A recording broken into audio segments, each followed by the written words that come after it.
Hello everyone, welcome to just smart knowledge. And आज के इस वीडियो में हम डिस्कस करेंगे क्लास 11th का आपका जो होम साइंस का सब्जेक्ट है बच्चों, यानी कि गृह विज्ञान का, इसी के एनुअल यानी कि फाइनल के एग्जाम के लिए एक और most important sample question paper के बारे में, और वो भी कंप्लीट सॉल्यूशन के साथ। जी हाँ बच्चों, ध्यान से सुनो। इस वीडियो से पहले ऑलरेडी हमने आपको 2 सैंपल क्वेश्चन पेपर कंप्लीटली एक एक वीडियो में एक एक घंटे के महा एपिसोड में आपको सॉल्व करके समझा दिए। ठीक है, इस वीडियो में हम अपना जो तीसरा सैंपल पेपर है इसको सॉल्व करने वाले हैं, और इसके अलावा आपको कम से कम हम 3 सैंपल पेपर और करवाएंगे, यानी कि मान के चलिए कम से कम आपके 6 से लेके 7 सैंपल पेपर टोटल आपके फाइनल के एग्जाम के लिए होने वाले हैं। ठीक है, और बच्चों एक चीज और बता दूं, देखो जो भी हम आपको 6 से लेके 7 सैंपल पेपर टोटल करवा रहे हैं, यहाँ पे आई बटन में आपको प्लेलिस्ट का लिंक मिल जाएगा, उसमें सारी वीडियोस मिल जाएंगे सैंपल पेपर्स की। कोई मिस हो जाए तो वहां से जाके जरूर से देख लेना। ठीक है बच्चों, पेपर देखेंगे 3 घंटे का रहने वाला है, 70 नंबर का आएगा। पेपर के अंदर आपके 4 खंड और 35 प्रश्न होंगे। खंड का के अंदर आपके 1 से लेकर 14 बहुविकल्पीय प्रश्न, यानी कि एक एक नंबर के 14 MCQ। खंड खा के अंदर 15 से 18 100 बेस्ड आपके 1 मार्क्स के क्वेश्चन होंगे। अब खंड गा में 2 टाइप के क्वेश्चन है, 19 से 25 2 नंबर के क्वेश्चन है, 26 से 29 3 नंबर के क्वेश्चन है, और खंड घा के अंदर 30 से 33 4 नंबर के क्वेश्चन है, 34 से 35 5 नंबर के क्वेश्चन है ना। तो इस तरीके से आपका पैटर्न रहने वाला है। और इंग्लिश मीडियम में देखेंगे तो आपका section A B C D कुछ इस तरीके से हो जाएगा। ठीक है, तो ये है बच्चों आपका पेपर का पैटर्न, एंड आई होप आपको अच्छे से समझ में आ गया होगा। आपको ये वीडियो अच्छी लगे, अच्छी तैयारी हो, अच्छी आपकी प्रिपरेशन हो, तो वीडियो को लाइक करें, ज्यादा से ज्यादा अपने सभी दोस्तों में शेयर भी कीजिएगा। और चैनल पे आप पहली बार आ गए हैं, जस्ट स्मार्ट नॉलेज को अभी तक सब्सक्राइब नहीं किया है तो सब्सक्राइब करके बेल नोटिफिकेशन को ऑल पे सेट कर देना, ताकि हर एक वीडियो का नोटिफिकेशन सबसे पहले आपके फोन पे आ जाया करे और आपकी तैयारी बेहतर से बेहतर हो पाए बच्चों। सबसे पहले बात करते हैं सेक्शन नंबर ए की। अब सेक्शन ए में टोटल हमसे पूछे जाएंगे 14 MCQ। तो आप सभी बच्चों से रिक्वेस्ट है कि जिन MCQ का आंसर अभी हम आपको समझाने वाले हैं, MCQ समझाने वाले हैं, आप सभी बच्चे भी मेरे द्वारा उन MCQ क्वेश्चन का आंसर बताए जाने से पहले आप भी मन ही मन गैस करना कि सर ये क्वेश्चन पढ़ रहे हैं, मेरे हिसाब से इसका ये सही होगा, ये सही होगा, मेरे हिसाब से इसका ये, फिर इसका ये। तो इससे क्या होगा ना कि आपकी प्रैक्टिस हो जाएगी। ठीक है, और हाँ बच्चों, जब ये वीडियो एंड होगी तो सारे बच्चों ने ईमानदारी से मुझे चैट सेक्शन में बताना है कि 14 आउट ऑफ आपने कितने का राइट आंसर दिया। हालांकि 4 क्वेश्चन और भी होंगे आपके, वो केस वाले रहेंगे, तो वो हम देख लेंगे अभी। ठीक है, बाकी इन 14 में से बताना कि आपने कितने राइट आंसर दिए थे। चलिए, सबसे पहला क्वेश्चन आपकी स्क्रीन पर। चलिए बताइए, निम्नलिखित में से कौन सा गृह विज्ञान का क्षेत्र नहीं है, यानी कि आपको होम साइंस फील्ड का जो सब्जेक्ट है वो उनमें से कौन सा नहीं है, ये हमको बता देना है। ठीक है, तो होम साइंस में हम भोजन और पोषण के बारे में अध्ययन करते हैं, बिल्कुल। भोजन गृह विज्ञान में हम मानव विकास के बारे में अध्ययन करते हैं, बिल्कुल करते हैं सर। कपड़ों के बारे में, पोशाक के बारे में, बिल्कुल। लेकिन कृषि विज्ञान के बारे में अध्ययन नहीं करते हैं। ठीक है, तो सी वाला आपका आंसर यहाँ पे निकल आएगा, जो कि agriculture science is the not the field of home science. Okay, question number second, यहां पे है आपकी एक परिभाषा। 1 नंबर में परिभाषा क्या है बच्चों? भोजन और पोषक तत्वों का हमारे स्वास्थ्य पर पड़ने वाले प्रभाव का विज्ञान क्या कहलाता है, यानी कि जो भी हम भोजन करते हैं, जो भी पोषक तत्व होते हैं, जब उसका हमारे स्वास्थ्य पर प्रभाव पड़ता है तो उसके अध्ययन के साइंस को हम क्या बोलते हैं। ठीक है, उसके अध्ययन को साइंस को क्या बोलेंगे? बच्चों को लगेगा ये नैदानिक पोषण होगा, बट ऐसा नहीं है। ये होता है बच्चों ओनली पोषण, यानी कि ओनली न्यूट्रिशन। ओके, न्यूरिशमेंट, इस प्रकार से ऑप्शन आपका ए करेक्ट है। क्वेश्चन नंबर 3 बच्चों, अब यहां पे हमें पहचानना है कि ये एक ऐसी प्रक्रिया है जिसमें किसी भी लक्ष्य को पूर्ण करने के लिए संसाधनों को इकट्ठा किया जाता है। यानी कि ये एक ऐसी प्रक्रिया बच्चों जिसमें क्या होता है कि आपने कोई भी लक्ष्य टारगेट किया है, ठीक है, उससे संबंधित जो भी संसाधन रहेंगे उसको एकत्र किया जाता है इसके अंतर्गत। ठीक है, तो वो क्या कहलाता है बच्चों? क्या ये नियोजन में कहलाएगा? नहीं, नियोजन में तो हम केवल प्लानिंग करते हैं। आयोजन में कहलाएगा? हाँ, क्योंकि प्लानिंग में जो हमने प्लानिंग की है, नियोजन किया है, उसके लिए जो भी हमें संसाधन चाहिए अपने लक्ष्य को प्राप्त करने के लिए, वो हम आयोजन में एकत्र करते हैं। ठीक है, ऑप्शन आपका बी हो जाएगा, अरेंजमेंट। ओके, अरेंजमेंट कह लीजिए या फिर मैनेजमेंट कह लीजिए, इस प्रकार से। अब देखो बच्चों, ये ना बहुत ही आसान क्वेश्चन है, इसे आपने रियलिटी वर्ल्ड में भी देखा होगा। आपके घर में कभी बेबी का जन्म हुआ होगा तो बच्चे का जो वजन है जन्म के समय कितना होता है? आपने नॉर्मली कभी हॉस्पिटल में जब डिलीवरी होती है, किसी की आपके घर में या फिर आसपास में, या फिर आपने मूवी में भी देखा होगा या साइंस में भी पढ़ा होगा, शायद 9th में है ये चीज़, ठीक है। तो कितना वजन होता है उस बच्चे का जो कि तुरंत जन्म लेता है? 1 किलोग्राम नहीं, बहुत कम हो जाता है, बहुत कम। 4 किलो ये तो बहुत ज़्यादा हो जाएगा, 5 किलो भी बहुत ज़्यादा हो जाता है। तो कम से कम वजन जो है ना बच्चे का, वो होना चाहिए 2.5 किलो, और ज़्यादा से ज़्यादा 3 किलो। 3 किलो, इससे अगर 2.5 से कम है तो बच्चे में वजन को लेकर दिक्कत है, और 3 किलो से ज़्यादा है तो भी दिक्कत हो सकती है, ठीक है। 2.5 से 3 इतना इनफ होता है, ओके। तो डी वाला आपका राइट है, तो ऑप्शन आपका यहाँ पे ये हो जाएगा। अब देखो बच्चों, यहाँ पे आपकी ना एक ही बार में 4 से 5 एमसीक्यू, कितने बोले मैंने? 4 से 5 एमसीक्यू एक ही बार में समझाऊंगा, टाइम कम है ना इसीलिए। देखिए, मानव जीवन अवधि को हम 5 अवस्थाओं में विभाजित करते हैं, ठीक है। तो अब हमें ये जो अवस्थाएं दी गई हैं इसे ध्यानपूर्वक पढ़ना है। तो देखिए, सबसे पहली अवस्था क्या है? शैशव अवस्था, यानी कि शिशु अवस्था। तो ये अवस्था कब से कब तक होती है? जन्म से लेके 2 वर्ष तक, ठीक है सर जी, पहली बात हमारी सही हो गई। दूसरी, आरंभिक बाल्यावस्था, जिसे हम पूर्व विद्यालय वर्ष भी बोलते हैं। तो ये मतलब स्कूल जाने से पहले, नर्सरी में भी जाने से पहले, तो ये 200 से मतलब 200 कह रहा हूँ सर जी, 2 से लेके 6 वर्ष। तो ये दूसरी बात भी हमारी सही हो गई, विद्यालय पूर्व बच्चे की आयु इतनी होती है। तीसरी, मध्य बाल्यावस्था वर्ष, यानी कि मान लीजिए कि पहली से 5वीं तक की हम बात कर लेते हैं, ठीक है। तो ये कितनी होती है? ये होती है 7 से 11 वर्ष। चलिए ठीक है, तीसरी भी हमारी राइट हो गई। उसके बाद किशोर अवस्था, ये 11 से 18 वर्ष की होती है। हाँ सर जी, ये भी सही है हमारा। उसके बाद वयस्क अवस्था कितनी होती है? 18 वर्ष तथा उससे अधिक, तो ये भी हमारी सही है। तो पांचों ही बातें, शिशु अवस्था जन्म से 2 वर्ष, आरंभिक बाल्यावस्था यानी कि पूर्व विद्यालय अवस्था 2 से 6, मध्य बाल्यावस्था 7 से 11, किशोर अवस्था 11 से 18, और वयस्क व्यवस्था मतलब अवस्था जो है ये 18 से और उससे अधिक है, ठीक है। तो यानी कि हम क्या बोलेंगे बच्चों, यहाँ पे जब ये हमारे सारे के सारे सही हैं तो कौन सा ऑप्शन चूज करेंगे बच्चों? ऑप्शन सी वाला, ठीक है। इसी प्रकार से पहला, दूसरा, तीसरा, चौथा सारे के सारे सही हैं, तो ऑप्शन आपका यहाँ पे एकदम सी करेक्ट हो जाएगा। ओके बच्चों, आधा बढ़िया तरीके से समझ में। ठीक है, क्वेश्चन नंबर 6 अब यहाँ पे कहा गया है अभिकथन कारण। अभिकथन हमारा ये कहता है कि किशोर अवस्था को तनाव और तूफान की अवधि के रूप में जाना जाता है। बिल्कुल सही बात है भाई, क्योंकि जब आप किशोर होते हैं, मान लीजिए अभी की हम बात करें तो आपकी एज की जो भी है, आपकी 18, 20, 22, तो इस टाइम पे क्या है कि आपकी जिंदगी में ना, आपके जीवन में बहुत ही तनाव तूफान चल रहे होंगे, ठीक है। ऐसा कारण क्यों है?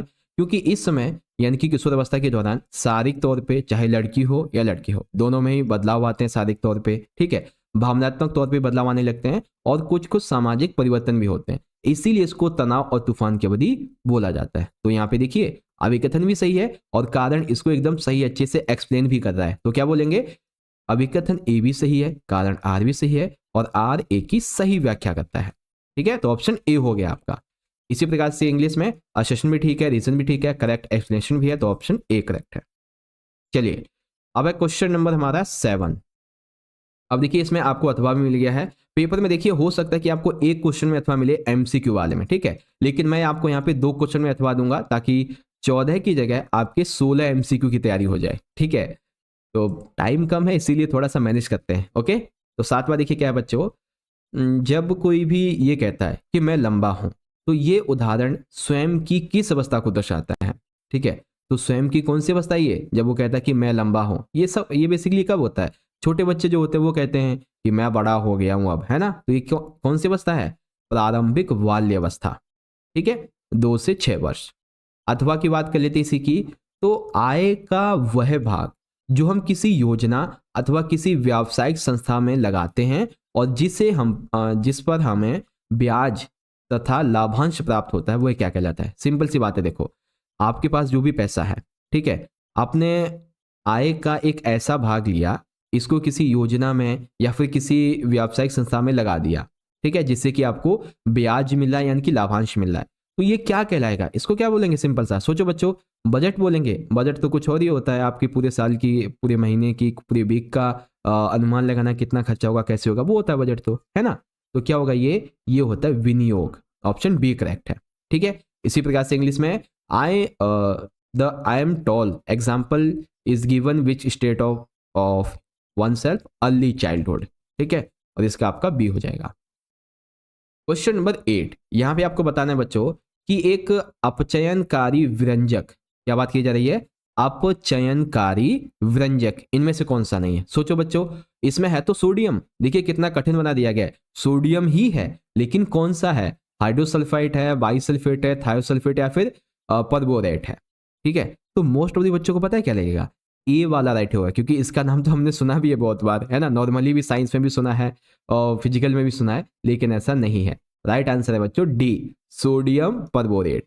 ओके, अथवा वाले क्वेश्चन बताओ बच्चों कि कम्युनिकेशन लैटिन भाषा के किस शब्द से लिया गया है? कम्युनिकेशन, तो पहला तो आप हटा दो। ओके, अब इसमें से कॉमन, कम्यूनो या फिर कम्युनिस्ट, इसमें से देखिए कौन सा है लैटिन भाषा का शब्द? कौन है बच्चों?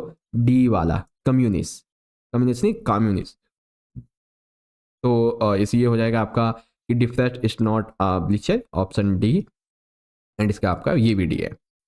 चलिए क्वेश्चन नंबर है बच्चों 9, जब भी बेबी का जन्म होता है, बच्चे का, नवजात शिशु का जन्म होता है, तो जन्म के बाद ही उसे कौन सा टीका लगाया जाता है? ठीक है, वो टीका कौन सा होता है बच्चों जो उस बच्चे को लगाया जाता है? वो होता है सी, यानी कि BCC। चलिए आपके लिए एक टास्क है, आप सभी बच्चों को मुझे कमेंट में बताना है। क्या बताना है सर जी?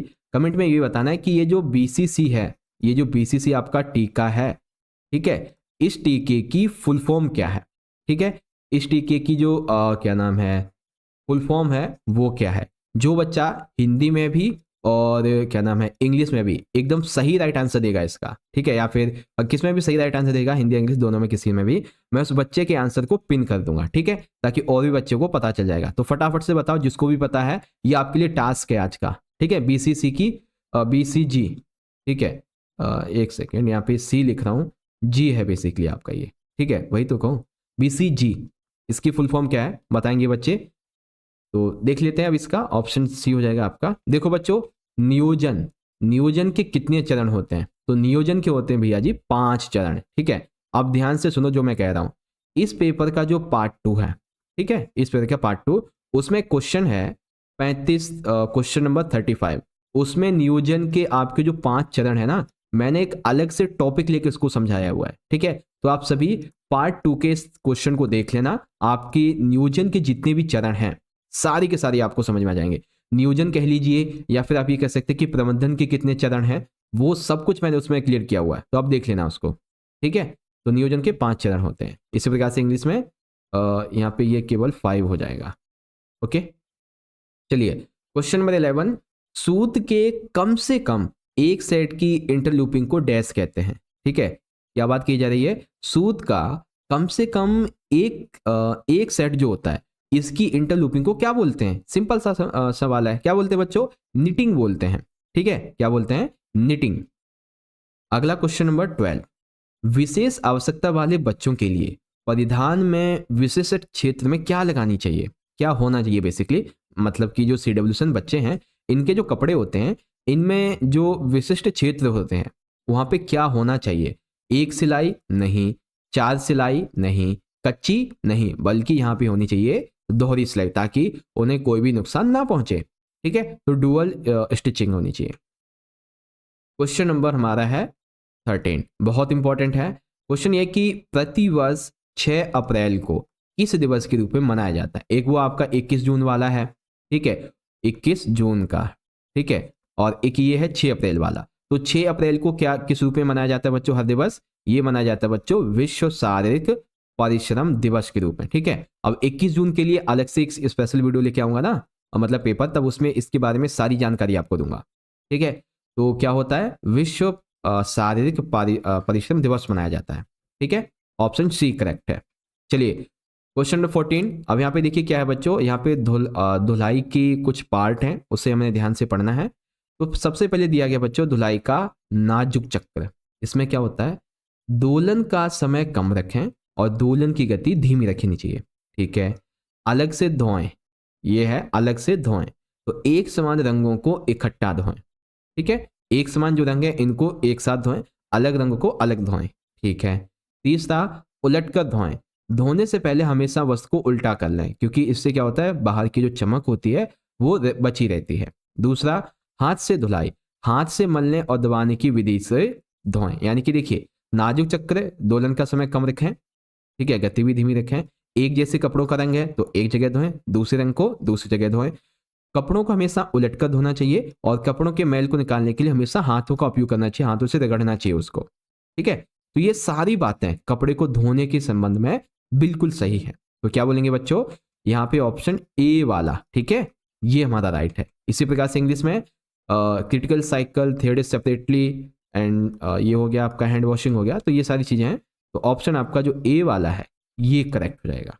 ठीक है, चलिए इस प्रकार से सेक्शन ए जो था बच्चों ये हमने कंप्लीट कर लिया है with in 17 minutes and I hope आपको समझ में आ चुका होगा। अब आप बताओ 14 आउट ऑफ आपने कितने के सही आंसर दिए थे।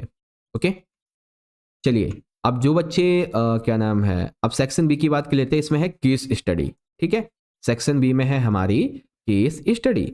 अब केस स्टडी में क्या दिया गया है तो पढ़ लेते हैं। देखो, बच्चों के उत्तम स्वास्थ्य के लिए स्कूल भी अपना क्या नाम है जो उत्तरदायित्व है ये निभा सकते हैं। जैसे स्कूल में टिफिन की व्यवस्था की जा सकती है बच्चों के स्वास्थ्य को बनाए रखने के लिए।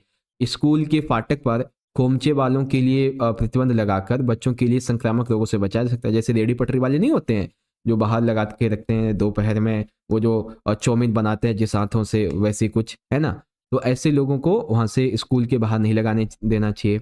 ठीक है, इस दिशा में सरकार के द्वारा चलाई जाने वाली मध्याह्न आहार, ये मध्याह्न आहार का मतलब क्या है, इसका मतलब है मिड डे मील। ठीक है, क्या बोलते हैं इसको, मिड डे मील। एक पेपर के अंदर क्वेश्चन लिया है मैंने मिड डे मील वाला कि इसके क्या फायदे हैं, क्या कैसे चलाया जाता है, किसने चलाया था, कैसे कैसे सारी चीजें समझाऊंगा। ठीक है, तो मध्याह्न आहार ये कार्यक्रम 8वीं कक्षा तक के छात्रों को अर्ध अवकाश के समय मुफ्त आहार दिया जाता है। लंच होता है ना आपका घर, आपका जो है अभी देखो आप 11th में हो। ठीक है, आप जब 6ठी से लेके 8वीं में थे तो मतलब आप अभी जिस स्कूल में हो नॉर्मली, तो आपको अच्छे से पूरी सब्जी वगैरह मिलती थी। जब हम भी अपने स्कूल में थे तो हम भी खाते थे। इवन जब मैं 12th में आ गया था ना, मैं तब भी खाता था जाके ठीक है, लंच में 5 मिनट पहले निकल गया क्लास से और सीधा गया जाके दबा के पूड़ी और छोले खाता था। जब खास करके जब पूड़ी छोले आता था ना तो मस्त एकदम बहुत खाता था। ठीक है, तो मिड डे मील का स्वाद बहुत लिया है बचपन में, देखा जाए तो इवन 12वीं में भी खाया है, कभी कभी, रोज नहीं कभी कभी। ठीक है,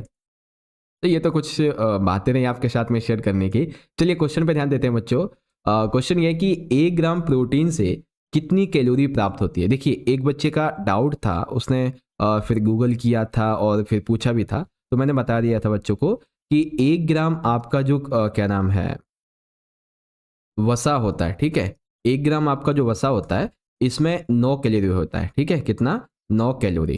ठीक है, और रही बात कि 1 ग्राम प्रोटीन में कितनी कैलोरी होती है, तो वो होती है बच्चों 4। कितनी होती है, 4। ओके, बच्चों के स्कूल की टिफिन की सेवा कैसी होनी चाहिए, यानी कि बच्चों को जो टिफिन दिया जाए, उनका लंच दिया जाए, वो कैसा होना चाहिए भाई, वो संतुलित हो, ऐसा संतुलित हो कि वो अच्छे से पढ़ भी सके, न्यूट्रिशन भी मिले, सारी चीजें। ठीक है, 17वां, निम्नलिखित में से बच्चों के लिए आहार संबंधी स्वच्छ आदत कौन सी है। बच्चों के लिए खाने के संबंध में तो अच्छी आदत क्या है बच्चों, कि बच्चे जो हैं ये भोजन से पहले और बाद में अच्छे से हाथ धोएं। ठीक है, पहले भी हाथ धोने अच्छे से और बाद में भी, ये चीजें। उसके बाद पूरक आहार देने की प्रक्रिया क्या कहलाती है, यानी कि जब आप बच्चे को पूरक आहार देते हैं, उसके शरीर के लिए जो भी इसको चाहिए, वसा, प्रोटीन, कार्बोहाइड्रेट, कैल्शियम, विटामिन, जो भी इसको चाहिए उसके शरीर के लिए, जब आप ऐसा आहार उसे देते हो तो क्या कहलाता है वो स्तनय मोचन कहलाता है। क्या, स्तनय मोचन। ओके, तो इस प्रकार से आपके सारे क्वेश्चन कंप्लीट हो गए केस स्टडी वाले। अब जो बच्चे इंग्लिश मीडियम के हैं वो केस स्टडी को यहां से पढ़ लीजिए। How many calories do you get from the 1 gram protein, तो हम पाते हैं कितनी, 4 kcal। कितनी, 4 kcal। अगला कि how did the tiffin of the childrens schools be, तो ये होना चाहिए balance. And which of the following is a hygienic dietary habit for children, ये हो जाएगा आपका बी वाला। And what is the process of giving supplements called, it is memorization, इस प्रकार से। ठीक है, तो सेक्शन ए भी हो गया हमारा, प्लस में सेक्शन नंबर बी भी हमारा कंप्लीट हो गया है। ठीक है, चलिए आगे बढ़ते हैं। अब शुरुआत होगी बच्चों सेक्शन नंबर सी की। अब सेक्शन सी में सबसे पहले मैं आपको बता दूं 19 से लेके आपके 25 नंबर तक जो क्वेश्चन है ये हैं 2 मार्क्स के। ठीक है, तो इन 2 मार्क्स के क्वेश्चन को इस वीडियो में अच्छे से समझ लेंगे। बाकी आपके 3 नंबर के बच जाएंगे, 4 के, 5 के, इसे आपको मैं समझाऊंगा पार्ट 2 में। ठीक है बच्चों, और पार्ट 2 का लिंक एक बार फिर से बता देता हूं आपको, आई बटन में भी मिल जाएगा आपको। ठीक है, और हो सकेगा तो मैं डिस्क्रिप्शन में प्रोवाइड करा दूंगा, अदरवाइज आपको आई बटन में तो मिल ही जाएगा। ओके बच्चों, चलिए अब यहाँ पे देख सकते हैं क्वेश्चन नंबर हमारा 19 में अथवा भी मिल गया हमें। 19 का पहला क्वेश्चन क्या कहता है, गृह विज्ञान की परिभाषा दीजिए, इसमें विभिन्न क्षेत्रों के बारे में बताइए। तो सिंपल सी बात है सर, गृह विज्ञान क्या होता है? गृह विज्ञान बहुत ही आसान है। कैसे? गृह विज्ञान का अर्थ केवल घर से ही नहीं है। अगर हम ये मानते हैं कि गृह विज्ञान, सबसे पहली बात ये ना बच्चों ने एक परसेप्शन बना रखा है कि गृह विज्ञान सिर्फ लड़कियों का ही सब्जेक्ट है। ये गलत धारणा है, क्योंकि गृह विज्ञान के अंतर्गत जो व्यक्ति है वो भी अपनी जीविका को बना सकता है, अपने फ्यूचर को संवार सकता है, और उसे भी गृह विज्ञान का मतलब पता होना चाहिए, उसका महत्व पता होना चाहिए। ठीक है, ये चीज है। तो गृह विज्ञान को केवल हम घर से ही नहीं संबंधित करते, बल्कि यह एक अंतर विषयक क्षेत्र है जिसमें व्यक्ति अपने जीवन की गुणवत्ता में सक्षम भी बनता है बहुत सारे तरीकों से। अब गृह विज्ञान के हमने देखा था अभी एमसीक्यू में 5 क्षेत्र हैं। कौन कौन से? सबसे पहला है बच्चों, यहाँ पे देख सकते हैं, मानव विकास का। दूसरा है भोजन और पोषण। फिर है कपड़े और पोशाक, संचार और विस्तार, और संसार प्रबंधन। तो बच्चों अगर आपने थोड़ा ध्यान दिया हो, आपके सिलेबस में 5 चैप्टर ऐसे हैं जिसमें पूरे के पूरे मानव विकास के बारे में बताया गया है। एक में भोजन के बारे में, एक में पोषण के बारे में, एक में कपड़े और पोशाक के बारे में, एक में संचार और विस्तार के बारे में, एक में संसाधन प्रबंधन के बारे में। तो मतलब ये जो गृह विज्ञान के आपके 5 क्षेत्र है ना, ये चैप्टर में पढ़ा रखे हैं सारे आपको। ठीक है, अब देखिए अथवा क्या है कि भोजन और पोषण में अंतर बताइए। तो क्या डिफरेंस होता है भाई भोजन और पोषण में?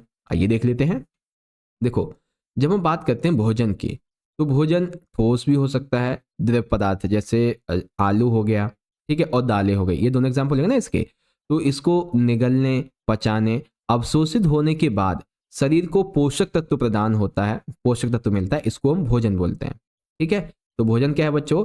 भोजन जो है ये ठोस और द्रव पदार्थ होते हैं जिसे हम चबाते हैं, निगलते हैं और पचाते हैं। ठीक है, अब इस क्रिया के बाद में हमारे शरीर को मिलता है पोषक तत्व। ठीक है, अब पोषण क्या है? तो पोषण एक प्रकार का साइंस है, जैसा कि अभी आपको मैंने एमसीक्यू में बताया था। पोषण जिसमें भोजन जो है ये पोषक तत्व और इसमें शामिल अन्य पदार्थों का विवरण शामिल है।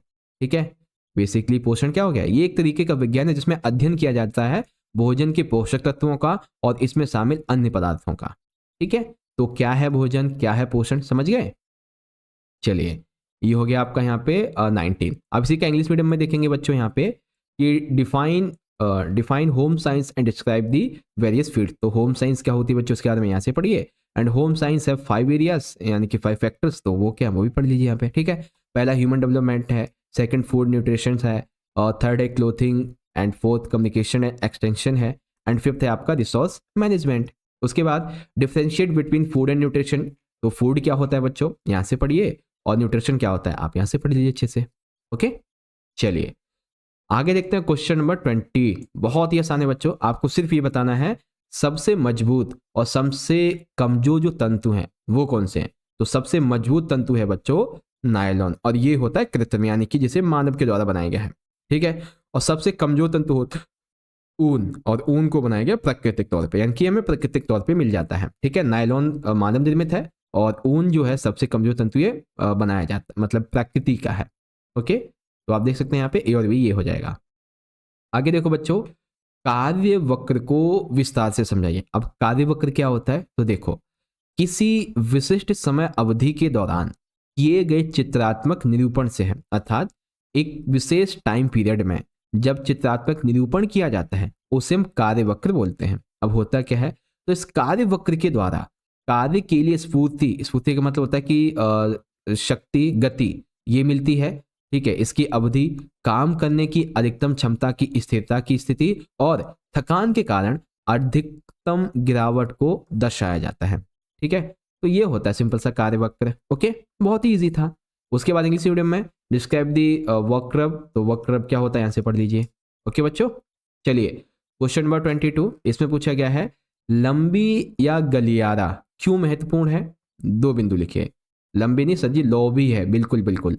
लौबी होगी या फिर गलियारा, जैसे हम गलियारा बोलते हैं, ये इंपॉर्टेंट क्यों है? तो इसलिए घर के प्रत्येक हिस्से को निजता बनाए रखने के लिए, हॉस्पिटैलिटी मैनेजमेंट की बात करें, होटल की बात करें, तो होटल के प्रत्येक हिस्से की निजता को बनाए रखने के लिए, घर की तो ये घर में, ठीक है, घर के एक हिस्से को दूसरे हिस्से से जोड़ने के लिए लॉबी की जरूरत होती है। जैसे वो होता है ना हमारा, क्या बोलते हैं, हॉल जैसा, तो उसी को हम लॉबी बोल देते हैं एक प्रकार से। ओके, तो ये प्राइवेसी को बनाए रखता है और घर के एक हिस्से को जोड़ता भी है दूसरे हिस्से से। तो ये हो गया आपका यहाँ पे 2 पॉइंट।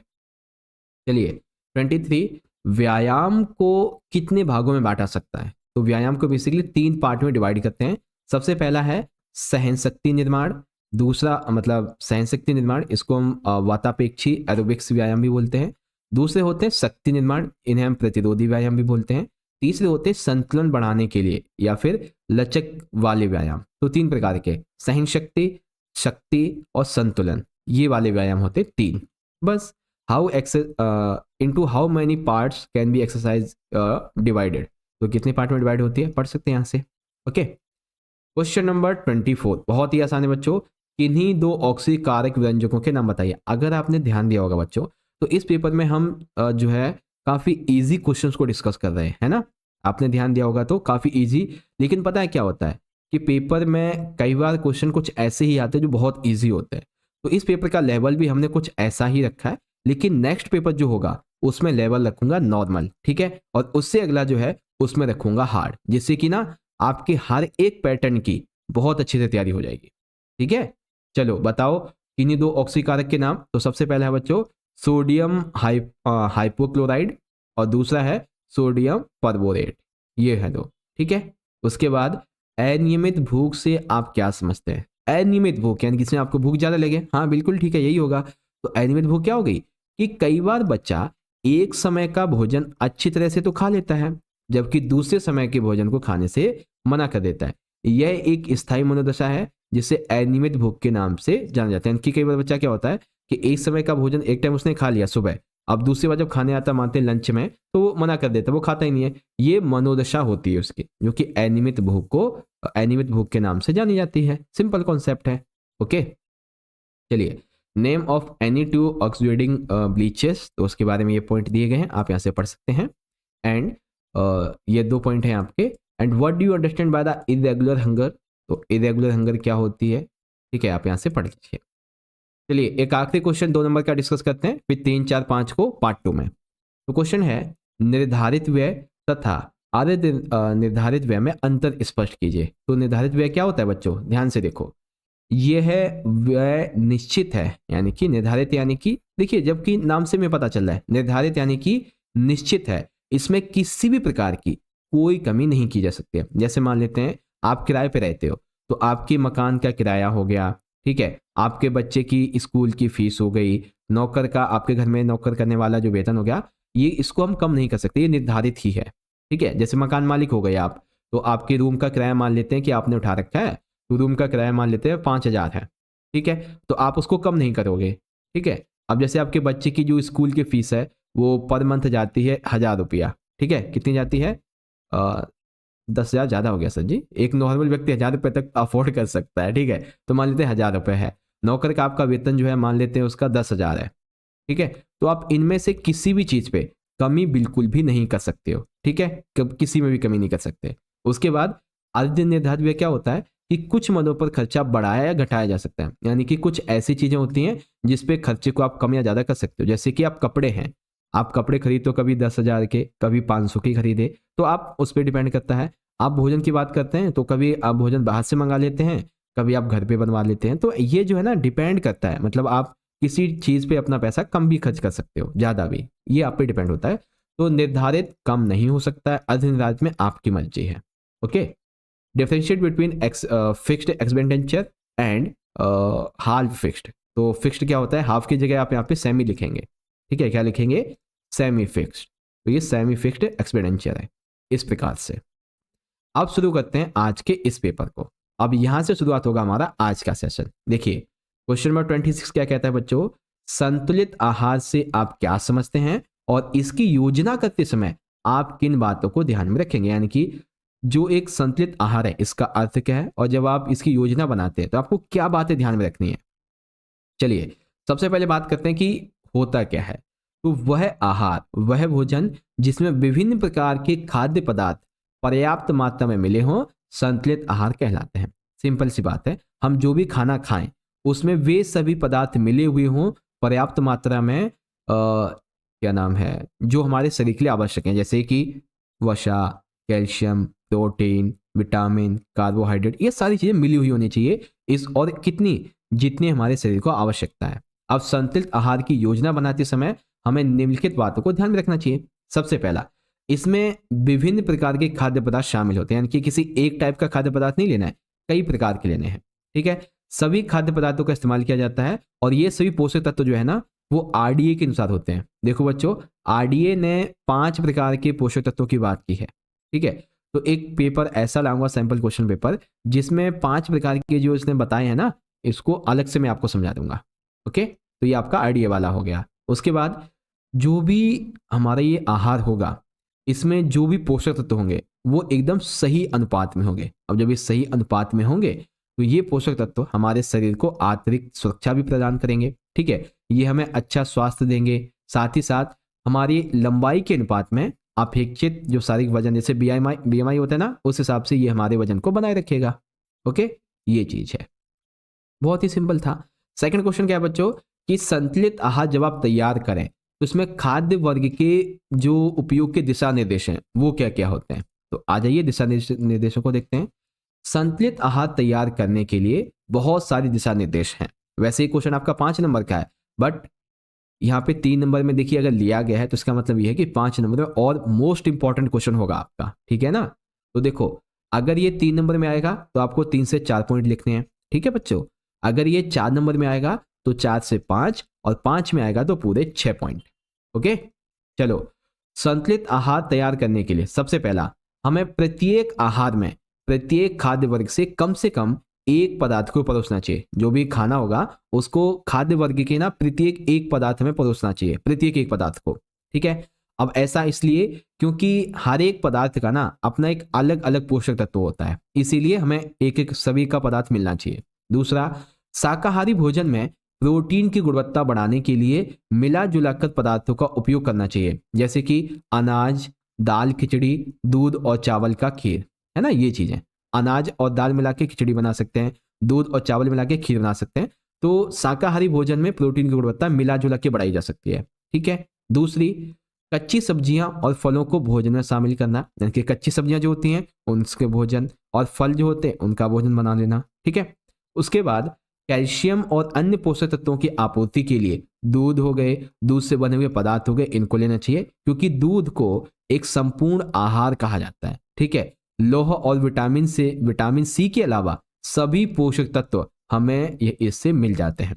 ठीक है, या आयरन और विटामिन सी, इसके अलावा बाकी पोषक तत्व हमें इस आहार से, दूध से मिल जाते हैं। ठीक है, आहार में कैलोरी के 75% आपूर्ति अनाज के द्वारा होती है। सबसे ज्यादा जो कैलोरी है वो किसमें पाई जाती है, साबुत अनाज में। तो एमसीक्यू आ सकता है कि सबसे ज्यादा कैलोरी किसमें पाई जाती है बच्चों, साबुत अनाज में। ओके, इस प्रकार से तो संतुलित आहार तैयार करने के लिए कौन कौन से दिशा निर्देश हैं, समझ गए बच्चों बढ़िया तरीके से, बहुत ही आसान है। आगे देखो, what do you understand by a balanced diet, what will you keep in mind when planning it. तो देख लेंगे जब हम इसकी प्लानिंग करेंगे तो हम माइंड में ये चीजें याद रखेंगे। ठीक है, और ये होती क्या है तो यहाँ से पढ़ लेंगे। एंड देन कि what are the guideline for using food classes to prepare a balanced diet. तो क्या होता है इसके बारे में आप यहाँ से पढ़ सकते अच्छे से। ओके, चलिए क्वेश्चन नंबर 27 बड़े ध्यान से पढ़ना बच्चों, काफी इंपॉर्टेंट है। 27 कहता है ऊन की बुनाई। अब ऊन की बुनाई को पूछा जा सकता है एमसीक्यू में क्या कहते हैं, तो ऊन की बुनाई को निटिंग बोलते हैं। ठीक है, तो निटिंग से आप क्या समझते हैं, निटिंग वाले जो कपड़े होते हैं इनके वस्त्रों के लिए उपयोगिता का उल्लेख कीजिए। निटिंग वाले कपड़ों की जो वस्त्रों के लिए उपयोगिता है वो बताइए। तो पहले ऊन की बुनाई यानी कि निटिंग, सिलाई के द्वारा ताने बाने को आपस में गूंथने की प्रक्रिया को ऊन की बुनाई कहते हैं। अब निटिंग वाले कपड़ों की वस्त्रों के लिए बहुत ही उपयोगिता होती है। कैसे, बुने हुए जो कपड़े होते हैं इनको हम तेजी से बना सकते हैं। जैसे आपने देखा होगा सर्दियों का जो स्वेटर होता है ना, घर में खास करके हमारी जो माताएं बनाती हैं, हमारी मम्मियां जो बनाती हैं बुने हुए कपड़े से, वो बहुत ही जल्दी बना लेते हैं। जो क्रोशिया होता है ना, उसी से वो उंगली में उसको फंसा लेती हैं, फिर उसी से इधर उधर करते रहते हैं। हमारा तो दिमाग सर भी चकरा जाए। ठीक है, और मम्मी हमारी कर लेती हैं। तो वही चीज़ है, ये बुने हुए जो कपड़े होते हैं वो तेजी से बनाए जा सकते हैं क्योंकि उसमें फंदे होते हैं, इसलिए उनमें अधिक सुनम्यता होती है। और अंदर पहनने जाने वाले वस्त्र जैसे कि बनियान, अंडरवियर, जुराबें इत्यादि के लिए बहुत ही उपयुक्त होते हैं। दूसरा, ये सरंध्र होते हैं और इनमें वायु मुक्त रूप से आ जा सकते हैं, यानी कि ऐसे होते हैं कपड़े ऊन वाले जिसमें वायु आ जा सकती है। ठीक है, इनमें आराम से घुमा फिरा जा सकता है क्योंकि ये लचीले होते हैं। ठीक है, ज़्यादा टाइट नहीं होते हैं। इसी कारण खेल के दौरान पहनने वाले वस्त्रों के लिए सर्वाधिक उपयुक्त होता है। जैसे आपने मोजे क्या नाम है, खेलते टाइम मोजे आप पहनते हैं जूते के अंदर, तो वो भी इसी का एग्जाम्पल है, वो भी बनाए जा सकते हैं ऊन की बुनाई के द्वारा। ये चीज़ें हैं।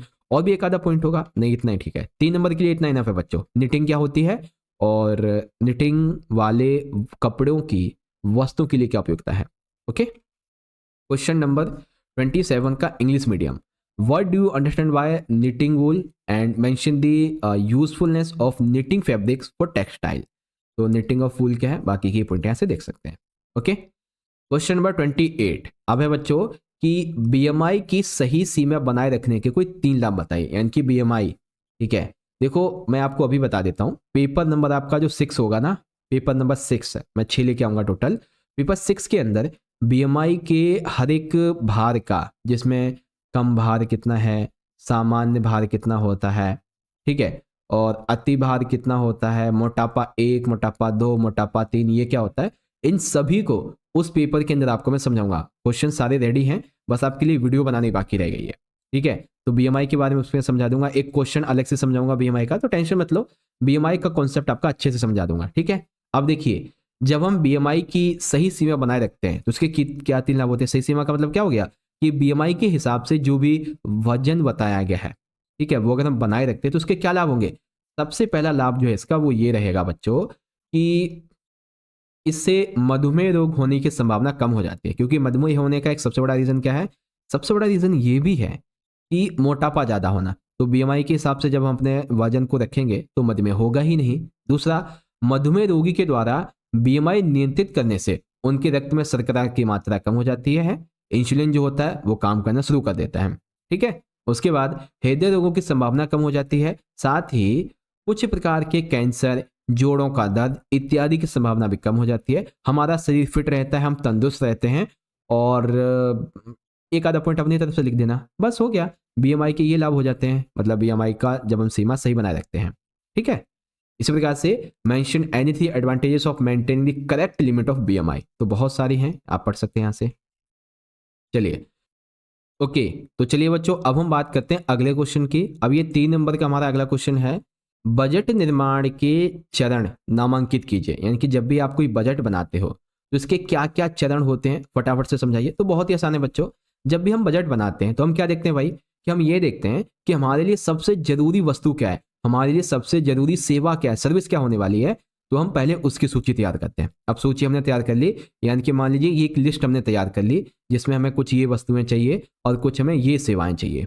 ओके, अब हम क्या करेंगे, इन वस्तुओं की और इन सेवाओं की अपने हिसाब से ये देखेंगे कितना पैसा हमारा खर्च होगा। ठीक है, अब आकलन कर लिया हमने, फिर हम ये देखेंगे कितना पैसा हमारा खर्च होगा, इसका पूर्ण रूप से अनुमान लगा लेंगे। तो इससे क्या होगा, इससे ये होगा कि हमारा खर्चा जो है इतना तक पहुंचेगा और जो हमारा है अभी पैसा उसके बीच में संतुलन बन जाएगा। और जब हम पूरी तरीके से इसके बारे में जांच कर लेते हैं तो योजना की जांच करके उन्हें सफल होने के लिए तर्कसंगत भी किया जा सकता है। ये चीजें हैं। ओके, तो बजट निर्माण के ये कुछ चरण हैं। इसी का इंग्लिश वर्जन देखेंगे तो नॉमिनेट द स्टेजेस या फिर right the name of the stages of budget creation. तो ये पॉइंट है आपके यहाँ से पढ़ सकते हैं। ओके, तो सेक्शन सी आपका यहाँ पे कंप्लीट हो चुका है बच्चों। अब डिस्कस करेंगे सेक्शन नंबर डी को, जिसमें 4 और 5 ये क्वेश्चन हमारे होंगे 4 और 5 मार्क्स के। चलिए, सेक्शन डी आ चुका है बच्चों। सेक्शन डी के अंदर सबसे पहले देखो मैं आपको बता देता हूं, 31 से लेकर 33 ये होंगे आपके 4 नंबर के क्वेश्चन, और टोटल है तो 4, लेकिन एक में आपको अथवा है 30 से, सर जी 30 से 33 है। ठीक है, 30 से 33 4 है। ओके, इसमें कितने क्वेश्चन होंगे आपके, टोटल होंगे आपके 4, वैसे अथवा मिला देंगे तो आपके ये 5 बन जाएंगे। ठीक है, फिर आपका 24 प्लस में 35 ये दोनों क्वेश्चन आपके 5 मार्क्स के होंगे। और 34 में हो सकता है तो आपको अथवा मिलेगा या नहीं पता नहीं, लेकिन हाँ मैंने अथवा दे रखा है आपको मैं समझाने के लिए एक और क्वेश्चन अच्छे से। ठीक है, चलो सेक्शन डी को डिस्कस करते हैं। तो सबसे पहला क्वेश्चन है 30 बच्चों, रेशम के रेशों की वस्त्रों के लिए उपयोगिता को उल्लेख कीजिए। यानी कि रेशम के जो रेशे होते हैं इनकी वस्त्रों के लिए क्या उपयोगिता होती है। तो आ जाइए, बहुत अच्छा है बच्चों, बहुत अच्छा प्रश्न है। और ये प्रश्न 5 नंबर में भी आ सकता है आपका, यहाँ पे तो 4 में है, 5 में भी आ सकता है। देखो, रेशम जो होता है ना, ये बहुत ही सुंदर होता है, बहुत ही आकर्षक होता है, कोमल होता है। अब सुंदर है, आकर्षक है, बहुत ही कोमल है, इसीलिए तो ये महंगा होता है। इसीलिए रेशम के जो कपड़े होते हैं बच्चों, इसे किसी विशेष अवसर पे पहना जाता है। ठीक है, अब रेशम है तो ये ताप के कुचालक होते हैं, इसीलिए इनको किस में पहना जाता है, सर्दी में अधिक उपयोग किया जाता है। जैसे रेशम के स्वेटर हो गए, ठीक है, इन सभी को कब पहनते हैं, स्वेटर हो गए, खास करके महिलाएं जो स्टॉल वगैरह ओढ़ती हैं, वो बेसिकली रेशम के अगर है तो क्यों ओढ़ते हैं, क्योंकि गर्मी पैदा करते हैं वो अंदर ही अंदर। इसीलिए रेशम की कटाई सिलाई ये आसान नहीं होती है, इसीलिए बहुत ही महंगा होता है। ठीक है, रेशम की चमक व लचक इससे बने परिधान को आकर्षित बनाती है। रेशम जो रेशम होता है ना, रेशम का रेशा, वो कितना चमकीला है, वो कितना लचकदार है, मोड़दार है, जितना ज्यादा होगा उतना ही परिधान और अच्छा बनेगा। ठीक है, रेशमी वस्त्रों पर रंग आसानी से तथा पक्के चढ़ जाते हैं। जो रेशमी वस्त्र होते हैं ना, उसमें आसानी से आप रंग भी चढ़ा सकते हो और एकदम पक्के रंग चढ़ते हैं उस पर। ठीक है, ये रंग चमकदार भी हो सकते हैं और चटकीले भी हो सकते हैं। ओके, और भी कुछ उपयोगिता है बच्चों, जैसे कि रेशमी वस्त्रों पे सिलवटें नहीं पड़ती हैं, इसीलिए अधिक इन पे इस्त्री करने की आवश्यकता नहीं पड़ती। जैसे आपने ऊन वाले देखे थे ना, कि उनके जैसे आपके घर में स्वेटर वगैरह है या फिर कैप वगैरह जो होती है, तो उसमें कभी भी वो नहीं पड़ता है, सिलवटें नहीं पड़ते हैं। कभी कभार साल में 2-4 साल में पड़ेगी तो पड़ेगी, वैसे नहीं पड़ती, इसलिए इस्त्री नहीं की जाती इन पे। अगर इस्त्री कर दी तो चमक चली जाएगी, रेशे जो होंगे वो भी जल जाएंगे। इसीलिए रेशमी वस्त्र पसीना, क्षार युक्त, साबुन, घर्षण आदि से जल्दी खराब हो जाते हैं। जब रेशमी वस्त्र, देखिए इसीलिए तो उनको गर्मी में नहीं पहनते हैं, क्योंकि पसीना आएगा तो ये अंदर इधर सोखेगा और फिर निकलेगा है नहीं, तो दिक्कत हो जाएगी उस रेशमी वस्त्र के लिए, खराब कर देगा उसको। साबुन हो गया या फिर बार बार इसको रगड़ना, तो उससे भी दिक्कत हो जाती है। इसीलिए घरेलू उपयोग के वस्त्र बनाने के लिए उपयुक्त नहीं होता है। ठीक है, सिर्फ खास अवसर पे पहना जाता है। इन वस्त्रों को रोज नहीं, रोज धोया भी नहीं जा सकता है, इन्हें एक अलग विधि से धोया जाता है। ठीक है, ये चीजें थी। तो आई होप आपको समझ में आ गया होगा रेशम के रेशों की वस्तुओं के लिए क्या उपयोगिता है। ठीक है बच्चों, सेकंड क्वेश्चन, कपास के रेशों की वस्तुओं के लिए उपयोगिता। देखिए अभी हमने रेशम की बात की, अब बारी आती है कपास की। तो दोनों कॉन्सेप्ट आपको समझ में आ जाएंगे, रेशम का क्या और कपास का क्या है। ओके, और ये दोनों ही क्वेश्चन आपके 5-5 नंबर के भी हैं, मैंने तो 4 में लिए हैं 5 के भी। ओके, तो यहाँ पे क्या है बच्चों, कपास की बात करते हैं। एक सेकेंड, इसको ना मैं उसमें डाल लेता हूँ स्क्वायर में, ताकि एकदम कॉन्सेप्ट क्लियर हो। चलो कपास की बात करते हैं। तो कपास क्या है भैया जी, कपास एक प्राकृतिक सेलुलोसिक तंतु होता है, प्राकृतिक है। ठीक है, कपास के रेशे छोटे होते हैं। कैसे होते हैं कपास के रेशे, छोटे होते हैं। कुछ रेशे 1 सेंटीमीटर से 6 सेंटीमीटर तक होते हैं। कपास के तंतु प्राकृतिक चमक इसमें नहीं होती, यानी कि इसमें जो है हमें क्या करना होता है, चमक देनी पड़ती है कृत्रिम तरीके से, इसमें प्राकृतिक चमक नहीं होती है। कपास के रेशे ताप के सुचालक होते हैं, यानी कि इनसे ताप जो है वो जा सकता है। 5वां, कपास के रेशे सफेद और मटमैले रंग के होते हैं, जैसे आपने देखा होगा कपास के बारे में, है ना। कपास के तंतुओं में लचीलेपन का अभाव रहता है। कपास अच्छा अवशोषक माना जाता है। कपास में ताप सहने की अधिकतम क्षमता होती है। ठीक है, तो ये हो गए भैया जी कपास की सारी विशेषताएं। इसी प्रकार से आपको अभी भी जो मैंने ये समझाई थी, क्या बोलते हैं, रेशम की, इसको यहां से पढ़ सकते हैं, समझा दिया मैंने ऑलरेडी। अब इंग्लिश वीडियो में देख लेंगे बच्चों। अच्छा, कपास पर क्षार का प्रभाव नहीं पड़ता है, परंतु अम्ल से नष्ट हो जाता है, कुछ ये चीजें थी। देख लेना आप। Mention the utility of silk fibres on textiles. तो क्या है यूटिलिटी और सिल्क फाइबर्स की ऑन टेक्सटाइल। तो ये आपके सारे पॉइंट लिखे हुए हैं बच्चों, आप इजीली यहां से पढ़ सकते हो। ठीक है, ये सारे पॉइंट आपको दे दिए गए। सेकंड क्वेश्चन बच्चों, mention the utility of cotton fibres for textiles. तो कॉटन की क्या है, कॉटन प्लांट्स या कॉटन जो फाइबर्स हैं इनकी क्या इंपॉर्टेंस है, आप यहां से पढ़ सकते हैं बच्चों, सारी चीजें यहाँ पे लिखी गई हैं। ओके, चलिए 4 नंबर के दूसरे क्वेश्चन की बात करते हैं, जो कि है कि बच्चों के परिधान की किन्हीं 4 आवश्यकताओं की चर्चा कीजिए। तो बच्चों की परिधान की क्या आवश्यकताएं होंगी, सबसे पहली आवश्यकता होगी बच्चों आराम और सुविधा। कैसे, एक्रेलिक, सूती एवं नायलॉन मिश्रित वस्त्र विभिन्न शारीरिक गतिविधियों के दौरान अपने लचीलेपन के कारण सुविधाजनक रहते हैं। देखिए एक्रिक्लिक हो गए, सूती हो गए और लाइनॉन से मिश्रित जो वस्त्र होते हैं, ये हर एक बच्चे के लिए बहुत ही अच्छे होते हैं। उनकी गतिविधि के दौरान लचीलेपन होते हैं, यानी कि उनको गति वगैरह करने में, किसी भी कार्य में उनको बाधा नहीं पहुंचाते, आसानी से कर पाते हैं। ठीक है। दूसरी, सुरक्षा। बहुत ही ढीले लटके हुए कपड़ों से उनके उलझकर गिरने का भय होता है।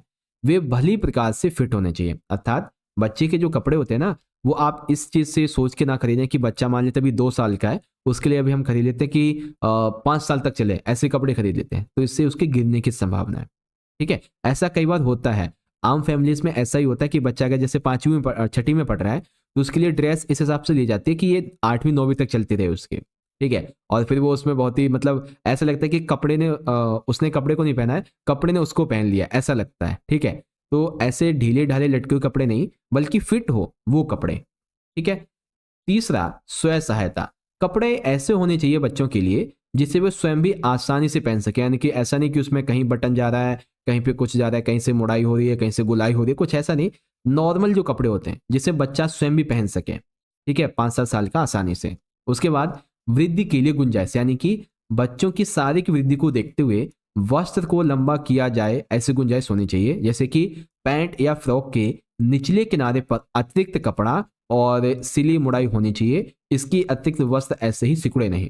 अर्थात कई बार क्या होता है कि आपकी जो स्कूल की ड्रेस है, ठीक है, मान लेते हैं आपने वो 6ठी में खरीदी, ठीक है, आपकी जो 6ठी में खरीदी उसे, अब वो कपड़ा इतना बढ़िया निकला है कि वो आपका 3 से 4 साल तक चल जाएगा। तो जो आपने 6ठी में ड्रेस खरीदी थी ना, वो उस ड्रेस में जो नीचे का भाग होगा पैर के पास वाला, उसमें वो जो नहीं क्या बोलते हैं जहाँ से सिलाई होती है, वो 3 से 4 नहीं तो कम से कम 2 से 3 बार ना उसमें क्या नाम पट्टी जैसी चढ़ी हुई होनी चाहिए कपड़े की। ठीक है। मतलब लंबाई नॉर्मली उसकी इतनी दिखती है, ठीक है, लेकिन उसकी एक्चुअल में लंबाई इतनी है जो कि मुड़ी हुई है ना। तो ऐसी लंबाई उसमें बची हुई होनी चाहिए, ऐसे फ्रॉक में हो जाता है। तो ये चीजें होती हैं।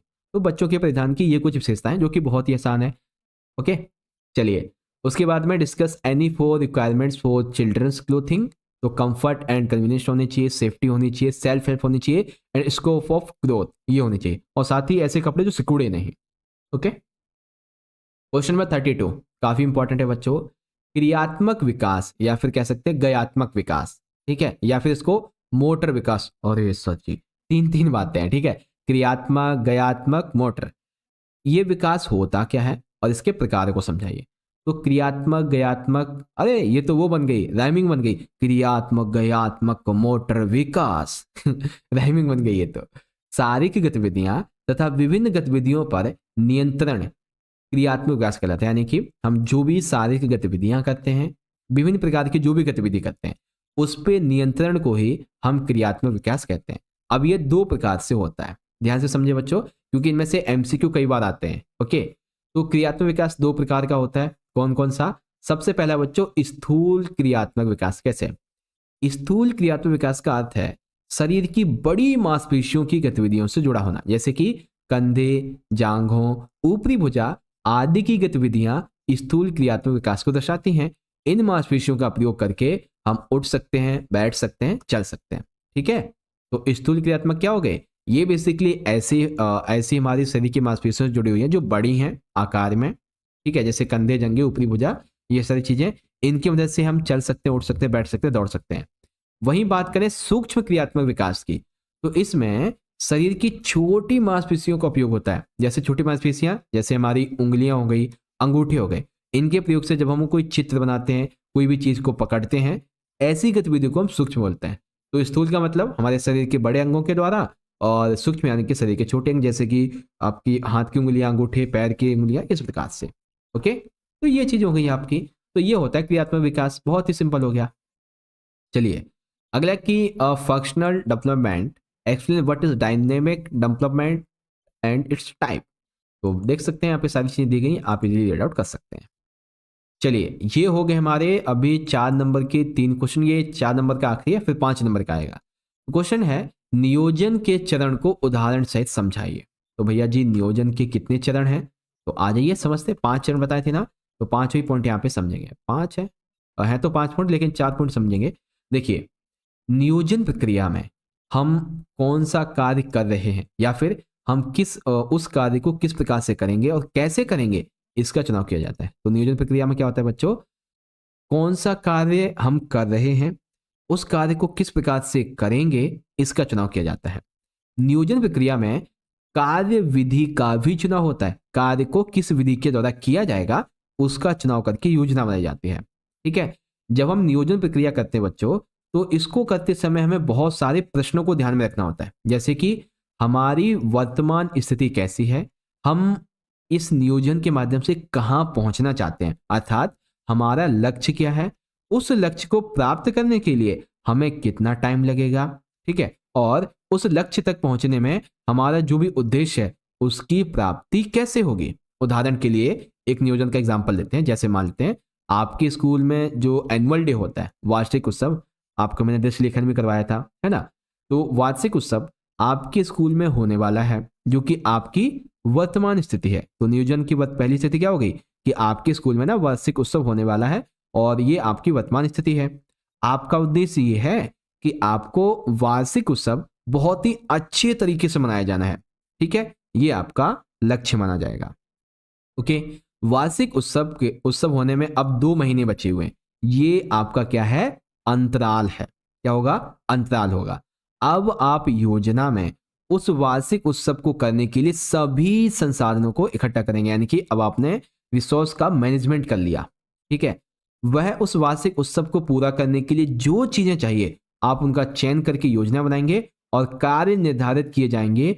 नियोजन में इस प्रकार योजनाएं बनाई जाती हैं। बहुत ही सिंपल, एकदम आसान तरीके से जो एग्जाम्पल देना था समझा दिया अच्छे तरीके से, है ना। तो सिंपल सा भाई कि नियोजन में नियोजन के क्या चरण होते हैं, तो कौन सा कार्य कर रहे हैं, किस प्रकार करेंगे, कैसे करेंगे, उसका जो कार्य विधि है इसका चुनाव किया जाता है, जिसमें हमारी वर्तमान स्थिति, हमें पहुंचना कहाँ है, हमारा लक्ष्य क्या है, कितना टाइम पीरियड लगेगा, लक्ष्य के उद्देश्य की प्राप्ति हमें कैसे होगी, कुछ ऐसी बातें होती हैं। ओके, तो ये आपका 33 हो गया। इसी का English version, explain the steps for planning with example. तो एम्प्लॉयमेंट गलत है यहाँ पे, ठीक है, ये आपका यहाँ पे गलत हो जाएगा, इसको हटा देते हैं। एक सेकंड, ये तो माउस हो गया, वेट अ मिनट, ये प्लानिंग आएगा यहाँ पे। ठीक है, प्लानिंग के क्या क्या स्टेप्स होते हैं तो पढ़ सकते हैं यहाँ पे। चलिए, ये तो होगा हमारे 4 नंबर के सारे क्वेश्चन। अब हम डिस्कस करेंगे बच्चों 5-5 नंबर के। और वैसे देखिए पेपर में हो सकता है कि 5 नंबर में आपको चॉइस ना मिले, लेकिन हमने चॉइस ले ली है ताकि आपको कुछ क्वेश्चन एक्स्ट्रा समझा सकें। ठीक है, अब देखिए जैसा कि आपसे मैंने पिछली वीडियो में बताया था, पिछली में नहीं शायद इसी में तो अभी बताया था 3 नंबर में आईसीएमआर के बारे में। तो आइए अब आपको आईसीएमआर के बारे में पूरा बताता हूँ। ठीक है, आईसीएमआर की जो फुल फॉर्म है पहले इंग्लिश में देख लेते हैं क्या होती है। इंग्लिश में है आपकी Indian council of medical research, Indian council of medical research. Okay, Hindi में इसको बोलते हैं भारतीय चिकित्सा अनुसंधान परिषद। इसके द्वारा खाद्य वर्गों का सुझाव विस्तार पूर्वक वर्णन कीजिए। ठीक है, तो आईसीएमआर 5 प्रकार के खाद्य वर्गों का सुझाव देता है। कौन कौन से? सबसे पहले सुझाव देता है अनाज खाद्यान्न और उनके उत्पाद का, जैसे कि चावल, गेहूं, बाजरा, रागी, मक्का, ज्वार, जौ, चावल, गेहूं का आटा, ये सभी ये खाद्यान्न हो गए, मतलब अनाज हो गया और उसके उत्पाद हो गए। दूसरा, दालें और फलियां, जैसे कि काला चना हो गया, उड़द की दाल हो गई, लोबिया, मटर, ये फलियों में मटर आ जाता है। ठीक है, राजमा भी फलियों में आ जाता है, सोयाबीन, ये सारी आ जाती हैं। तीसरा, दूध और मांस के उत्पाद, जैसे कि दूध, दही, घी, मक्खन, पनीर, ये सभी इसमें आ जाते हैं। मांस यानी कि मीट, मुर्गा, अंडा, ये आ जाते हैं। फल और सब्जियां, तो इसमें आम, अमरूद, पका हुआ टमाटर, पपीता, संतरा, स्वीट लाइम, तरबूज, सब्जियां हरे पत्तेदार, क्या नाम है ये, हरे पत्तेदार सब्जियां, चौलाई, ये कौन सी सब्जी होती है, मैंने तो सुनी नहीं आज तक। पालक, धनिया के पत्ते, सरसों के पत्ते, मेथी के पत्ते, ये तो वो हो गया जैसे हम कभी वो नहीं जाते हैं घूमने के लिए, ठीक है, या फिर आप कभी अपने गांव जाते हैं तो होटल पे जब होटल पे जब आपकी बस रुकती है तो वो बोलता नहीं है वहाँ पे, यहाँ पे पत्ता, ये थाली का पत्ता 100 रुपये का है, इसमें आपको 4 रोटी, 3 सब्जी और सैलेड मिलेगा, आपकी गाड़ी यहाँ पे आधा घंटा रुकेगी, कुछ ऐसा है ना। तो ये तो वही हो गया, धनिया के पत्ते, सरसों के पत्ते, मेथी के पत्ते। ठीक है, तो ये फल और सब्जियों में आ गया। फिर वसा और शर्करा, तो इसमें वसा, मक्खन, हाइड्रोजन तेल ये आता है इसमें। ओके, तो आईसीएमआर ने इन 5 खाद्य वर्गों का सुझाव दिया है। बहुत सिंपल हो गया, इसमें पॉइंट टू पॉइंट आंसर मिलेगा आपको सिर्फ एक ही पेज में। ओके, सेकंड क्वेश्चन, विशेष आवश्यकता वाले बच्चों के कपड़ों की क्या क्या विशेषताएं होनी चाहिए? तो CWCN जो बच्चे होते हैं इनके परिधान की क्या विशेषताएं होनी चाहिए? तो सबसे पहली विशेषता बच्चों इनके लिए कि कपड़े जो है ना, इनका सबसे प्राथमिक मापदंड होता है आरामदायक होना। ठीक है, दूसरा, गर्मी के लिए CWCN बच्चों के लिए सूती कपड़े होने चाहिए। ठीक है, और मखमली, काडराय या सूती ऊनी मिश्रण सर्दी के लिए, अर्थात गर्मी के लिए सूती कपड़ा। ठीक है, मखमली, काडराय या फिर सूती ऊन जो है इसका मिश्रण सर्दी के टाइम के लिए होना चाहिए। परिधान को मजबूत होना चाहिए। ठीक है, ताकि बच्चे की चिकित्सा संबंधी उपकरण या व्हील चेयर उपयोग करने पर भी वो कपड़े ना फटे, मजबूत वाले होने चाहिए, ताकि उसका जो क्या नाम है डिसऑर्डर है ना, जो भी उसका विकलांगता है, वो बेसिकली क्या हो कि उसको उपयोग करते समय उपकरण अपने चेयर का वो नष्ट ना हो, कपड़ा फटे नहीं। चौथा, कैपिलर्स और ब्रेसेस, इसके लिए परिधान में विशिष्ट क्षेत्र में दोहरी सिलाई, ठीक है ना, दोहरी सिलाई भी जरूरी है। उसके बाद कमर की बेल्ट इलास्टिक वाली होनी चाहिए और वस्त्रों को खोलने और बांधने के लिए वेलक्रोज और जिपर का प्रयोग किया जाना चाहिए। ठीक है, इसके अलावा कपड़ों में सौंदर्य बोध का होना बहुत ज़्यादा जरूरी है। सौंदर्य बोध यानी कि सुंदर दिखने चाहिए। ठीक है, अक्षमताग्रस्त बच्चों के कपड़े भी सामान्य बच्चों के कपड़ों की तरह दिखने चाहिए, अर्थात जो अच्छी तरह सिले हुए हो परंतु पहनने में उनके लिए बहुत आसान हो, CWCN के लिए पहनने में आसान हो, सौंदर्य अच्छा हो, चमकदार हो। ऐसे बच्चों के कपड़ों का रंग, प्रिंट लुभावना होना चाहिए ताकि उन्हें हनने वाला बच्चा अच्छा अनुभव करे। सर जी हनने नहीं, पा आपका गायब हो गया, पहनने वाला। ठीक है, ओके, तो क्या बोलेंगे कि कपड़ों का रंग और प्रिंट ऐसा होना चाहिए कि बच्चे को जो पहने वो उसे अच्छा लगे।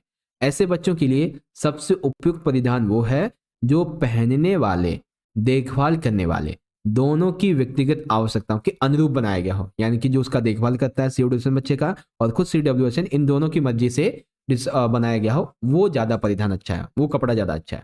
ठीक है, तो ये है बच्चों के लिए परिधान का चयन, अक्षमता, प्रकार, सारी चीजें। ओके, तो ये हो गया आपके बच्चों 34। अब इसी का इंग्लिश वर्जन देखते हैं कि describe in detail the food classes suggested by the Indian council of medical research ICMR। तो कौन कौन सी फूड क्लासेस बताई हैं? 5 देख सकते हैं, सारी चीजें आपके सामने लिखी हुई हैं, ICMR ने ये चीजें बताई थी। ठीक है, अब सारी चीजें लिखी हुई आप पढ़ सकते हैं। इसके हम बात करते हैं इंग्लिश के दूसरे की, what characteristics should be the clothing of children with special needs. तो क्या क्या होंगी आप यहाँ से पढ़ लीजिए, सारी चीजें लिखी हुई हैं बच्चों। एक लास्ट क्वेश्चन को डिस्कस करते हैं, ओके, जो कि बहुत इंपॉर्टेंट है, जैसा कि मैंने आपसे बताया था पार्ट 1 में कि इस पेपर के अंदर ही आपका एक इंपॉर्टेंट टॉपिक हम डिस्कस करेंगे, प्रबंधन प्रक्रिया के चरण की। ठीक है, देखिए पेपर में क्वेश्चन अगर मैं आपको आंसर दिखाऊंगा तो आप डर जाओगे। कैसे? पहला पॉइंट, दूसरा पॉइंट, तीसरा, चौथा पॉइंट, पांचवा पॉइंट। अरे सर जी इतना लिखना है क्या? बिल्कुल भी नहीं। यहाँ पे ये क्वेश्चन इतना बड़ा मैंने इसलिए लिया है बच्चों क्योंकि यहाँ पे आपका एक जो पूरा का पूरा टॉपिक है ना, पूरा का पूरा टॉपिक उसे क्लियर करना है। टॉपिक क्या है? प्रबंधन प्रक्रिया के चरणों की जानकारी। ठीक है, अब इसके जितने भी चरण हैं वो अलग से 5 नंबर में आ सकते हैं, हर एक चरण 5 नंबर में आ सकता है। ठीक है, तो अब मैं आपको उस हिसाब से समझाऊंगा ताकि आपकी तैयारी बहुत अच्छी हो। ओके, तो प्रबंधन के ये 5 चरण हैं। अब देखते हैं, सबसे पहला चरण होता है बच्चों नियोजन का। देखिए ध्यान से समझेंगे तभी आपको सारी की सारी चीजें अच्छे से समझ में आएंगी। पहले बात करेंगे नियोजन की। अरे सर जी अंडरलाइन तो कर लो। देखो नियोजन की हम बात करते हैं। नियोजन प्रक्रिया में कौन सा कार्य कर रहे हैं, किस प्रकार करेंगे और कैसे करेंगे, इसका चुनाव किया जाता है। ठीक है, नियोजन प्रक्रिया में कार्य विधि का भी चुनाव होता है और फिर हम उसकी योजना बनाते हैं। ठीक है, तो नियोजन प्रक्रिया समझ में आ गई क्या होती है कि हम कौन सा कार्य अभी कर रहे हैं, उस कार्य को हम किस प्रकार से करेंगे, कैसे करेंगे, उस विधि का इसमें चुनाव किया जाता है। ठीक है, एग्जाम्पल के लिए देखो, जो आपको अभी मैंने समझाया था ना एक 4 नंबर में, वही एग्जाम्पल आ गया। जैसे आपके स्कूल में एक वार्षिक उत्सव होने वाला है, ठीक है, जो कि आपकी अभी वर्तमान स्थिति है। तो आपका उद्देश्य क्या है कि आपका जो एनुअल डे है वो बहुत अच्छे तरीके से मनाया जाए और यही आपका लक्ष्य भी माना जाएगा। ओके, अब वार्षिक उत्सव होने में मात्र 2 महीने बचे हैं, तो अब ये क्या कहलाएगा कि मतलब अभी वर्तमान स्थिति में आपका ये अंतराल कहलाएगा। ठीक है, 2 महीने बचे हुए हैं। अब आप योजना बनाते हैं और उस वार्षिक उत्सव को करने के लिए सभी संसाधनों को इकट्ठा करते हैं। ओके, वह उस वार्षिक उत्सव को पूरा करने के लिए चीजें चाहिए, उनका चयन करके योजना बनाएंगे और कार्य निर्धारित किए जाएंगे। नियोजन में इसी प्रकार से योजनाएं भी बनाई जाती हैं। ठीक है, ये नियोजन हो गया आपका। सेकंड समझो आयोजन। ओके, अब सेकंड क्या है बच्चों? सेकंड आ जाता है हमारा यहाँ पे आयोजन। अब आयोजन में क्या होता है, बड़े ध्यान से समझना बच्चों। आयोजन में ये होता है कि आयोजन एक ऐसी प्रक्रिया है जिसमें योजना पर प्रभावी तरीके से कार्य किया जाता है। आयोजन प्रक्रिया में सभी संसाधनों जो हमारे लक्ष्यों को पूर्ण करने के लिए चाहिए उनको एकत्र किया जाता है, वह व्यवस्थित किया जाता है। देखिए, अब आयोजन आ गया, पहले हमने नियोजन कर लिया संसाधनों का, सारी चीजों का। अब आयोजन प्रक्रिया क्या होती है? जिसमें योजना पर सभी तरीकों से कार्य किया जाए। जो हमने योजना बनाई थी ना, आयोजन में उस पे सब पे काम किया जाता है। ठीक है, अब काम किया तो हमने जो भी क्या नाम है प्लानिंग की थी ना, नियोजन किया था, उससे संबंधित जो संसाधन थे अब हम उसको एकत्र करेंगे, उसके काम के हिसाब से उसे व्यवस्थित करेंगे। एग्जाम्पल के लिए, वार्षिक उत्सव के लिए किस जगह पे मनाया जाएगा, बैठने के लिए कुर्सियां कहाँ से आएंगी, खाने के लिए व्यवस्था कैसे की जाएगी, अतिथियों का प्रबंधन कैसे कहाँ होगा, कौन करेगा। वार्षिक उत्सव में होने वाले सभी प्रकार के कार्यक्रमों पर चर्चा करना, कार्यक्रम निर्धारित करना, फूल की सजावट का कार्य करना, सजावट के लिए लोगों को संसाधन चाहिए, उनको इकट्ठा करना और व्यवस्था करना, ये सभी आ जाता है आयोजन में। जो प्लानिंग आपने की, आप उसी का एग्जीक्यूशन हो रहा है, आपका आयोजन कर रहे हैं आप कि कैसे कैसे आपको करना है। थर्ड में आ जाता है बच्चों कार्यान्वयन। कार्यान्वयन में क्या होता है? इस अवस्था में जो लक्ष्य प्राप्त करना चाहते हैं, जिसकी योजना बनाई गई है, उसके कार्य को होना, उस कार्य का होना कहलाता है। जैसे कि वार्षिक उत्सव का दिन आ गया है अब आपका, ठीक है, अब वार्षिक उत्सव होने वाला है, उस दिन को हम कार्यान्वयन कहेंगे। यानी कि अब वो टाइम आ गया जब आपने प्लानिंग की थी, जिस चीज के लिए संसाधन आपने जुटाए थे, अब आपको वो करना है। ठीक है, नियंत्रण मतलब जो कार्य अभी किया जा रहा है उस कार्य में निगरानी रखना और यह सुनिश्चित करना कि क्या वह कार्य योजना के अनुसार सुचारू रूप से किया जा रहा है। अर्थात नियंत्रण में क्या हो जाएगा कि आपने जो भी प्लानिंग की, जिसके लिए आपने आयोजन किया, ठीक है, फिर आपने क्रियान्वयन किया, उसका कार्यान्वयन किया, अब आप उस कार्य को होते हुए देख रहे हो, तो अब आपको सुनिश्चित करना है कि कहीं कोई गलती ना रह जाए उसमें। ठीक है, तो जैसे कि वार्षिक उत्सव में 5 अतिथियों को बाहर से बुलाया गया, अगर एक और आ जाए तो उसकी तुरंत हमें खाने पीने की, बैठने की, उपहार देने की सारी व्यवस्था को तुरंत हमें व्यवस्था करनी पड़ेगी, है ना। और अगर कुछ दिक्कत हो जाती है, कोई इंस्ट्रूमेंट कम पड़ जाता है, लाइट चली जाती है, कुछ और भी चीजें हैं, तो हमें उस चीज पे देख रेख करनी होगी, नियंत्रण करना पड़ेगा। ठीक है, और सबसे आखिरी आता है बच्चों मूल्यांकन। कैसे मूल्यांकन क्या होता है? देखिए, मूल्यांकन तो सभी को पता है। जैसे अभी आपका एग्जाम होगा तो आपके एग्जाम का मूल्यांकन हो जाएगा। ठीक है, आपने होम साइंस में कितने मार्क्स पाए, ये मूल्यांकन हो जाएगा। ठीक है, तो मूल्यांकन है क्या है? मूल्यांकन प्रबंधन प्रक्रिया का सबसे अंतिम चरण है, सबसे अंतिम अवस्था है।